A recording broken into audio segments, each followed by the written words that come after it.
So good morning everyone and welcome back to my channel Share on a Plate। और as you people know अभी मैं हूँ अपनी उत्तर प्रदेश की एक रोड ट्रिप में और मैं यहाँ कुछ शहर कवर कर रही हूँ। और अभी जहाँ मैं थी वो अयोध्या है और यहाँ से मैं चेकआउट कर रही हूँ और अब मैं जा रही हूँ एक ऐसे शहर जहाँ हर 12 साल में कोने कोने से लोग आते हैं त्रिवेणी संगम के दर्शन करने के लिए।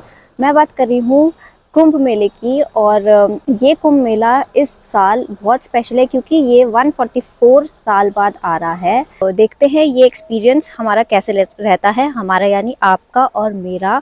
हम ये साथ में एक्सपीरियंस करेंगे इस स्पिरिचुअल, हिस्टोरिकल और मैजिकल इवेंट को। And I am sure this event is going to be transformative one than ever before.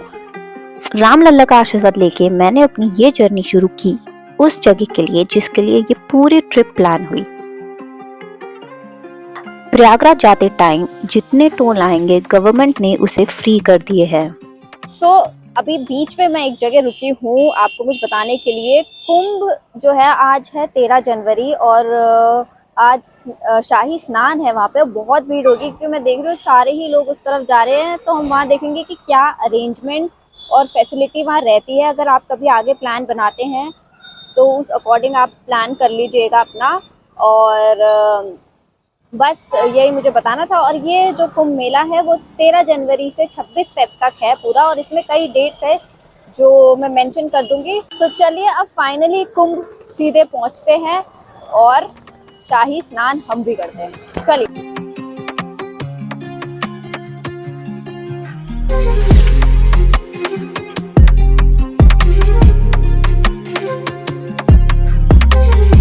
आप जिस भी क्षेत्र से आ रहे हैं उन सब के लिए अलग अलग पार्किंग बनी है। हमने पार्किंग करी पूरी सूरदास पार्किंग में जो संगम से 5.5 किलोमीटर दूर था। जब मैं कुंभ जा रही थी तो एक एक्साइटमेंट से without any other thought, but जब यहाँ पहुंची तो यहाँ देख के मैं स्पीचलेस हो गई। इस इवेंट के साइज या आकार से नहीं बल्कि यहाँ की एनर्जी से जो हवा में थी।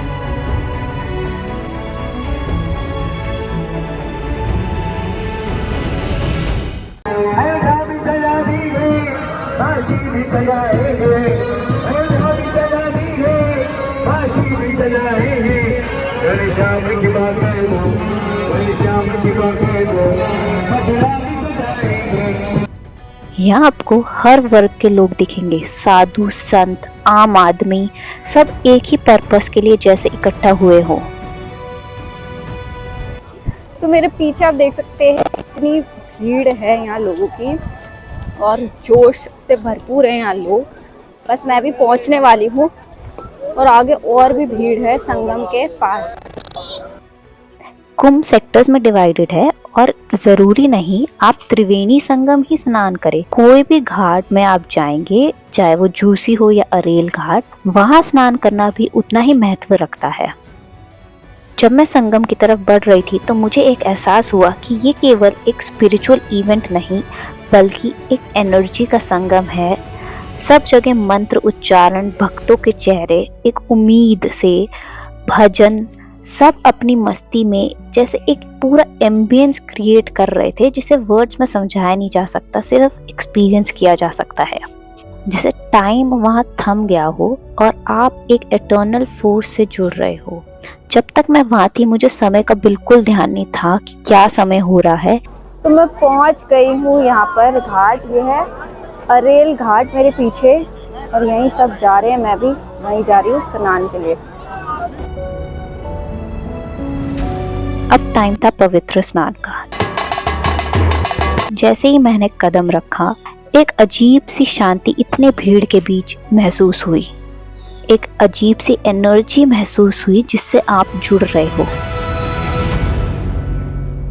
तो मैंने स्नान कर लिया है और यहाँ पर मेरे पीछे आप देख रहे हो ऐसे चेंजिंग रूम्स यहाँ बने हुए हैं कि जहाँ आप चेंज कर सकते हैं। जैसे लेडीज़ होती है तो उनके लिए प्रॉब्लम होती है, तो यहाँ पर बहुत अच्छा फैसिलिटी है। मैंने आराम से यहाँ पर चेंज कर लिया। बहुत अच्छी यहाँ पर फैसिलिटीज़ है पूरे कुंभ मेले में। और अब इतना रिफ़्रेशिंग लग रहा है, मतलब डुबकी लगा के, और अच्छा लग रहा है, मन खुश हो गया शाही स्नान करके। आज पौष पूर्णिमा का दिन है और भीड़ तो यहाँ बहुत है। पर ऐसा नहीं है कि आपको प्रॉब्लम होएगी स्नान करने में या कुछ भी। आराम से आप दर्शन कर सकते हैं, स्नान कर सकते हैं। बस अब वापस चलते हैं और यहाँ तक पहुँचने के लिए, संगम तक पहुँचने के लिए, जहाँ गाड़ी पार्क की थी वहाँ से भी बहुत, मेरे ख्याल से 3 किलोमीटर तो पैदल ही चलना है। और थक गए थे बहुत पैदल चल चल के, बट डुबकी लगा के रिफ्रेशिंग बहुत लग रहा है। मैंने वीडियो की स्टार्टिंग में कहा था this experience is going to be transformative one, और सच में इट केम ट्रू। हाँ जी, तो कल तो मैं कुछ भी रिकॉर्ड नहीं कर पाई रात में।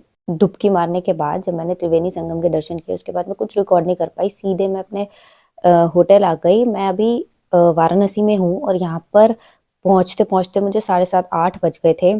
थकावट बहुत हो गई थी क्योंकि जब आप कुंभ चलेंगे तो जहाँ पार्किंग है वहाँ से आपको 4 किलोमीटर जाना और 4 किलोमीटर ही आने पूरा है पैदल। और अंदर क्या है कि जब जितने भी शाही स्नान होंगे उस दिन इतनी अंदर ना ऑटोज वगैरह नहीं चल रहे। वेबसाइट में तो दे रखा है कि ऑटोज चलेंगे ऑरेंज कलर के, पर कोई चल नहीं रहे थे। थोड़े बहुत ऑटो चल रहे थे, वो भी पूरे भरे हुए थे, तो कई मना कर रहे थे, कई पुलिस वाले उनको आगे जाने के लिए मना कर रहे थे, तो पैदल ही आपको डिस्टेंस कवर करना पड़ रहा था। और किस्मत की बात है कि एक ऑटो मिल गया, उसने आधे रास्ते तक हमें छोड़ दिया, सेक्टर 18 तक। और कुंभ में सेक्टर्स में डिवाइडेड है पूरा कुंभ का जो मेला है, तो 18 तक छोड़ दिया। उसके आगे आपकी गाड़ी ना अंदर आ सकती है, और जो ऑटो वाले हैं वो भी नहीं उसके आगे जा सकते, तो वो अंदर ही घूम रहे थे। तो हमें किस्मत से ही मिला ऑटो वहाँ पे, वरना और थकावट हो जाती। और 1 घंटा तो पैदल आपको चलना ही है, ये मान के आइए। और आपके साथ अगर कोई बूढ़े बुजुर्ग आ रहे हैं तो इस चीज का ध्यान रखें कि वो इतना चल पाएंगे या नहीं, क्योंकि अंदर ऐसी अभी जैसे शाही स्नान है उस दिन कोई फैसिलिटी नहीं है, उसके आगे पीछे चलते हैं ऑटो। और आप अगर और भी इंफॉर्मेशन लेना चाहते हैं तो गवर्नमेंट की वेबसाइट है kumbh.government.in, वहाँ पर आप जाके देख सकते हैं। एक अपना एक्सपीरियंस शेयर करूंगी कि जब मैंने वहाँ पर त्रिवेणी संगम के दर्शन किए, डुबकी लगाई, तो सच में ही I felt so happy and powerful. वहाँ एनर्जी इतनी पावरफुल थी। As soon as you step foot you can feel that power and the divine energy जो वहाँ पर है, उस मिट्टी में है, उस पूरे एनवायरनमेंट में है, एटमॉस्फेयर में है। तो अगर आप आए, आप प्लान करिए, अगर आप हैं आसपास और प्लान कर सकते हैं तो ज़रूर आइए, एक्सपीरियंस करिए इस डिवाइन एनर्जी को। एंड दुनिया से लोग आ रखे थे, कहाँ कहाँ से लोग नहीं आ रखे थे वहाँ पर संगम के दर्शन करने के लिए, चाहे इंडिया के हो या कहीं बाहर के हो, सब आ रखे थे। और ये अभी 13 जनवरी से 26 फेब तक है। कभी भी आप प्लान कर लीजिए, ज़रूरी नहीं आप शाही स्नानों में ही आए, क्योंकि उस टाइम बहुत ज़्यादा भीड़ होगी। तो आगे पीछे भी आएंगे तो भी आप अच्छे से दर्शन कर सकते हैं।